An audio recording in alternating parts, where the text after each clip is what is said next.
Hi friends, இன்றைக்கி நம்ம சேனலில் சேமியா பாயாசம் எப்படி செய்யுதுன்னு பார்க்கலாம் வாங்க. அதுக்கு ஃபஸ்ட்டு நெய்யில் முந்திரி திராட்சையில் வறுத்து எடுத்துக்கிட்டு அதே நெய்யில் ஒரு 50 கிராம் அளவுக்கு சேமியா எடுத்து அதே நல்லா வறுத்து எடுத்துக்கலாம். அடுப்பை மீடியம் ஃப்ளேமில் வச்சுட்டு நல்லா கலர் சேஞ்ச் ஆகிற வரைக்கும் வறுத்துக்குங்க. அதுக்கப்புறம் கொஞ்சமாக மட்டும் தண்ணி ஆட் பண்ணிட்டு ஃபஸ்ட்டு சேமியாவை வேக வச்சுக்கலாம். ஒரு 5 நிமிஷத்துலேயே பார்த்திங்கன்னா இந்த அளவுக்கு வெந்துடும். இனி நம்ம பார்த்திங்கன்னா பால் ஆட் பண்ணிக்கலாம். 50 கிராம் அளவு சேமியாவுக்கு ஒரு 3/4 லிட்டர் அளவுக்கு பால் ஆட் பண்ணிக்கிறேன்.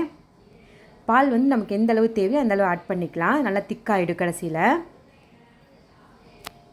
சேமியா பாலில் நல்லா வேகட்டும். இப்போ பார்த்திங்கன்னா பாலோட அளவு குறைஞ்சிருச்சு. சேமியாவும் நல்லா வெந்து நல்லா திக்காயிடுச்சு. இனி நம்ம நல்லா வெந்ததுக்கப்புறம் ஜீனி ஆட் பண்ணிக்கலாம்.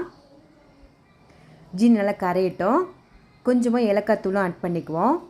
சப்போஸ் பாயாசம் வந்து திக்காகிற மாதிரி இருந்துச்சு அப்படின்னா கொஞ்சம் பால் ஆட் பண்ணிக்கலாம். நான் காய வச்ச பால் தான் ஆட் பண்ணியிருக்கேன். கடைசியாக வந்து வறுத்து வச்சுட்டு முந்திரி திராட்சையும் ஆட் பண்ணிவிட்டு ஒரு கொதி விட்டுட்டு இறக்கணும் அப்படின்னா சூப்பரான சேமியா பாயாசம் ரெடி ஆயிரும். கண்டிப்பாக ட்ரை பண்ணி பாருங்கள்.